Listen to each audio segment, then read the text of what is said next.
What's up, people? It's your girl Adiola. By now you must have heard that young guys are now stealing women panties, women underwear, supposedly for money rituals. Okay, so so there has been several videos of young guys stealing women's underwear in different parts of Nigeria.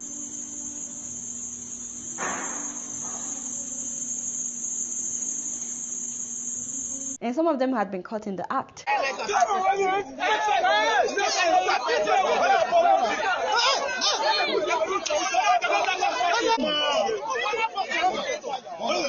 People are saying that they're using the underwear for money rituals, for black magic, voodoo. Okay, you get the point. So they said that when a woman's underwear is used for rituals, that the woman will start vomiting cash wherever she is.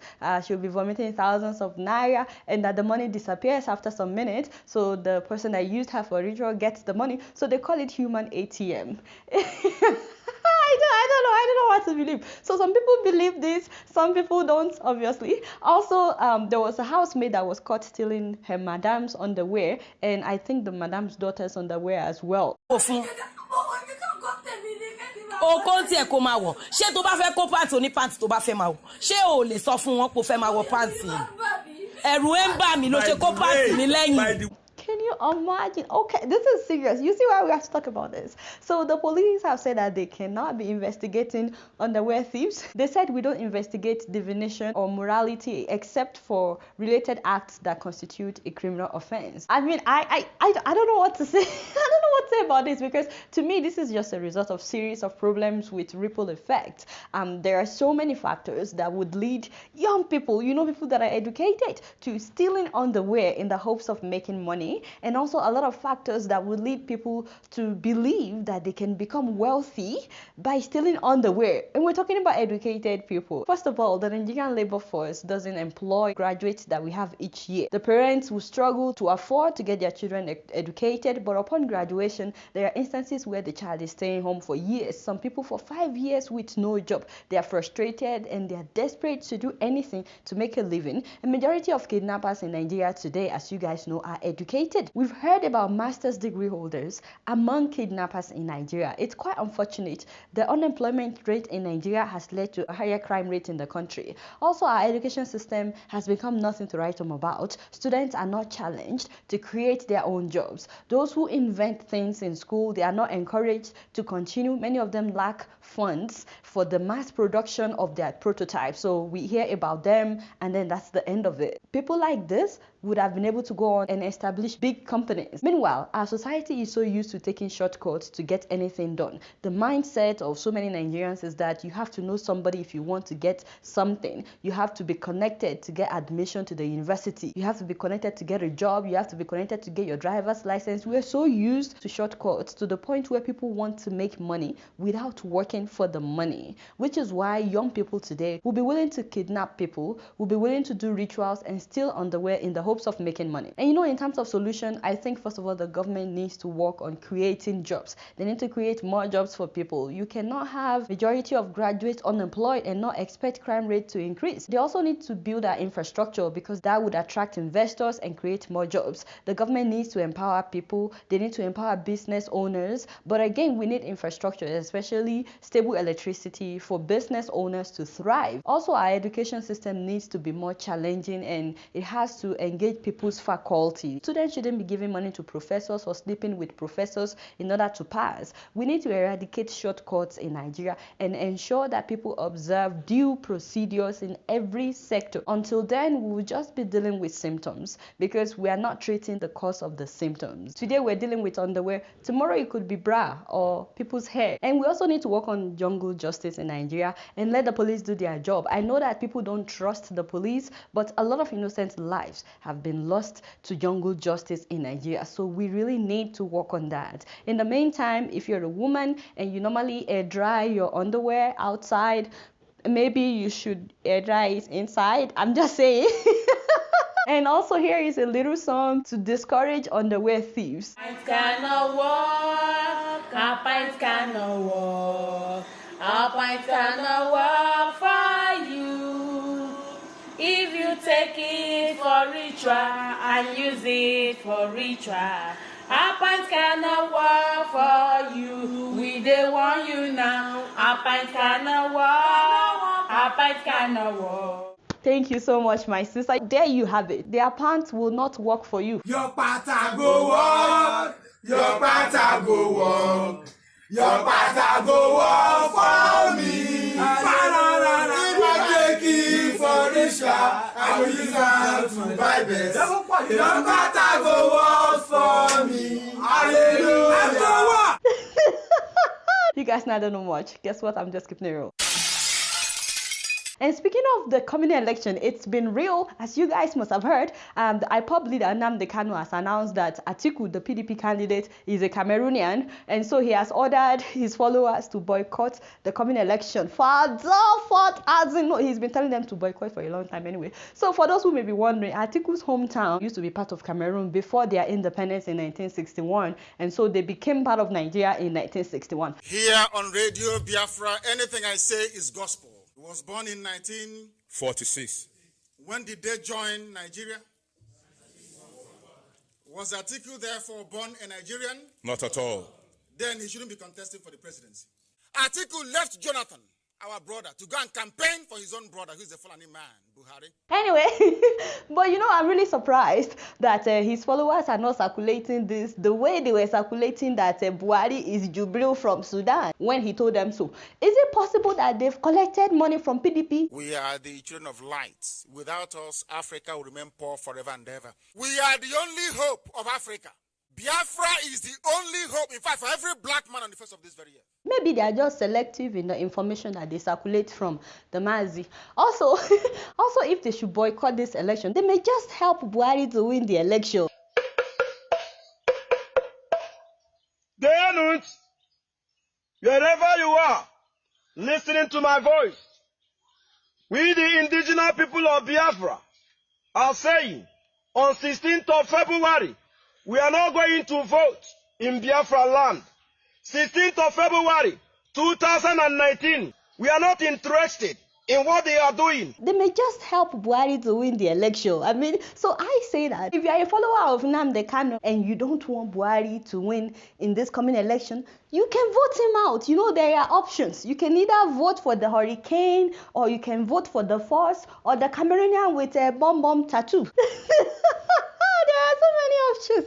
But seriously, if you're tired of Buhari like so many of us are, I don't think you should boycott the election, because you may just help him to win the election. Meanwhile, Buhari now thinks he came into power in 2005. I assure you that we are very conscious of the promises we made when we were coming in 2005. Okay, this is becoming scary. Another slip of tongue? Seriously? If the man is not well, why can't he just tell us? You know what I mean? Or step down. Anyway, you guys don't know much. Guess what? I'm just keeping it real. Moving on to Zimbabwe, as you guys know, a sudden increase in the fuel price to $12 per gallon has led to a significant increase in the price of goods and services in the country. And the Zimbabwean Congress of Trade Unions organized a 3-day stay-home protest against the fuel price hike, as well as against the rising poverty level. As you guys know, this became a full-blown protest, and the soldiers opened fire. They killed 12 people. Several others with gun injuries later died, like this boy. So it's not just 12 people that were killed, and it's all because they protested. And of course, the trade union leaders were arrested, including Pastor Evans. They were accused of attempting to overthrow a constitutionally elected government, and people were like, no, that doesn't make sense. That doesn't make sense. Anyway, Pastor Evans was later released, as well as the president of the trade union. I'm really excited though that other countries in Africa are speaking out about what's happening in Zimbabwe. For example, the Nigerian Labour Congress protested in Abuja on behalf of the trade union leaders of Zimbabwe.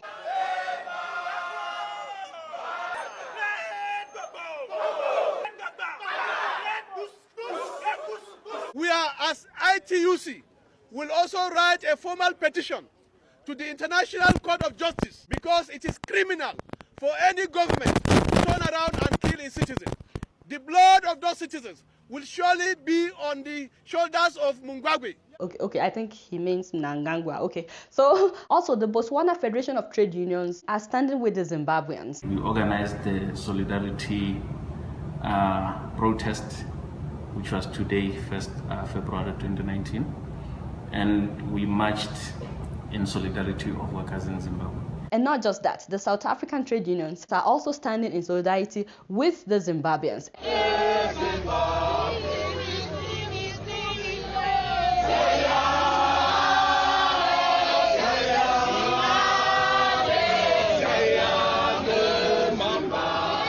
It's good to see people of different countries coming together to fight impunity in another African country. Meanwhile, instead of the president, Mnangagwa, to acknowledge that people are tired of his conduct and for them to bring down the price of fuel, instead of that, the man is now saying that there are some foreign agents and foreign intelligence services who assisted the demonstrators physically in order to revolt against him when they had the 3-day protest. And I'm like, that doesn't sound like this man is getting the memo. He's not getting the memo. In fact, he's now saying that they have to be better prepared next time for the foreign agents. I'm like, okay, the man is not ready to do what the people are asking for. We'll keep you guys posted on the development in Zimbabwe. You guys not don't know much. Guess what? I'm just giving it a room. Moving on to South Africa, popular prophet Bushiri, who calls himself Major One Prophet. You guys remember the iPad miracle performing prophet? Yeah. Can I capture? Oh, keeper man of God.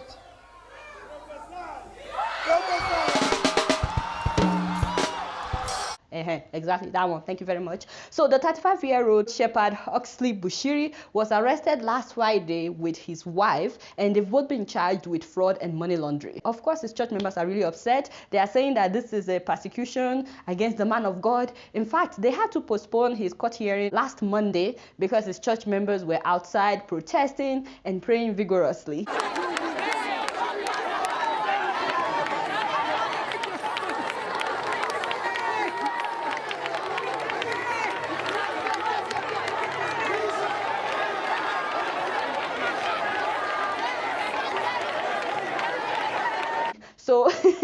So they postponed it till last Wednesday. Also, many of them believe that the man of God was arrested simply because he's rich and people are jealous of him. And of course, he's rich. We've seen the houses. We saw the car that he bought for his 6-year-old daughter. We've seen the cars that he drives, and we've seen the private jets. So his church members believe that this is why he's being persecuted. Black people, they're always against black people. If a black person gets rich, always they go behind him. Yes. Major One has brought civilization this country. Yes. Just because our father is rich, they are attacking him. So they are also saying that people holding him will burn. I'm not sure if they mean burn in hellfire, but they just said they will burn. Those criminals are going to pay. They are going to pay. Anyway, his church members are now threatening to boycott the upcoming South African election if their prophet is not released. We are going to show the government that the power of the people is more powerful because it's the power from God. If the government is not supporting us in our fight, we're not going to vote. Why vote for a government that is arresting the people of God? Now, keep in mind that since early 2018, there has been several reports that Bushiri transports about 15 million rands from South Africa in his private jet to his home country, Malawi, every month. But he's been interviewed about this and he denied it. So you're saying those reports that you transported 50 million rand out of South Africa are false? Completely false. Okay. Because number one, I can't afford that amount of money. It's a lot of money. And number two, as the report said that I use my private jet to transfer money, is quite amazing because my private jet was under maintenance for the past 10 months last year, so I didn't use it last year. But you know, the security operatives have charged him with fraud and money laundering. Keep in mind though that before this happened, on December 28th of 2018, during their final anointing service of the year, there was a heavy rainfall which led to a stampede as several people rushed to get inside his church. In the process, 3 women died and several others were injured. Now the problem is, before the police arrived at the scene, the church took the bodies of the 3 women who died to a private mortuary and they did not tell the police about it. So the family members of those who died had to be looking for their loved ones. It took them 4 days to finally find their loved ones. When they found their loved ones at this private mortuary, they had to call the police before their loved ones were released to them. The mortuary that she was kept, that mortuary isn't working. There's no business there. They take people to their mortuary so that we can't find them. That mortuary belongs to a pastor in the church. There's a security guard there. He was told no one must see the the people that are inside until the police intervened. So a lot of people are angry that the church was trying to cover up what happened. Keep in mind that that night when the stampede happened and people died, they had the service after getting rid of the bodies. It was like nothing happened. They went on like business as usual.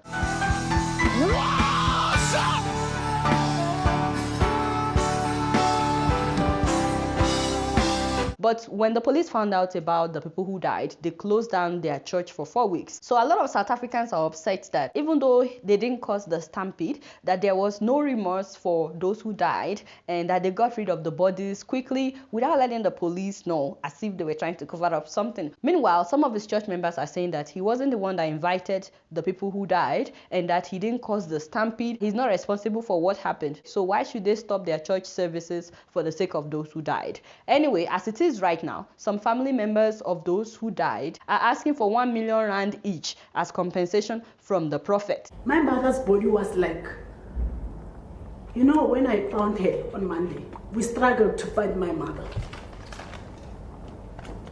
It was smelling.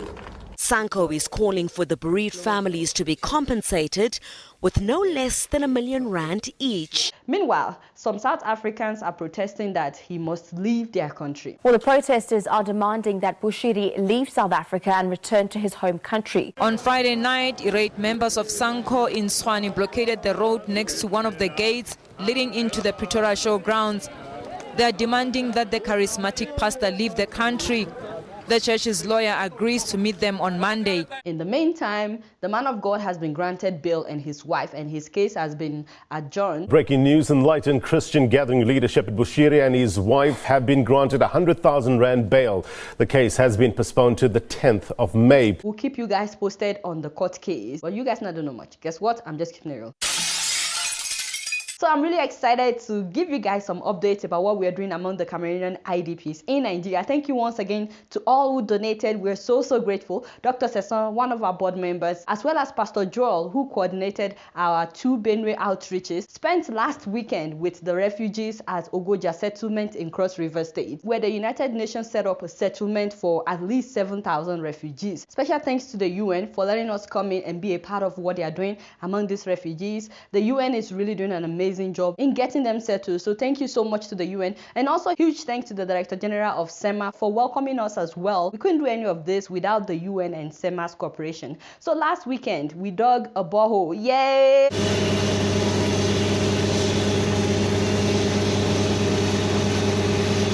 And of course, the people were so excited to finally have water right in the settlement. Prior to that, the UN has been bringing them water from outside, but now they have a borehole right in the settlement. So we are really excited for them.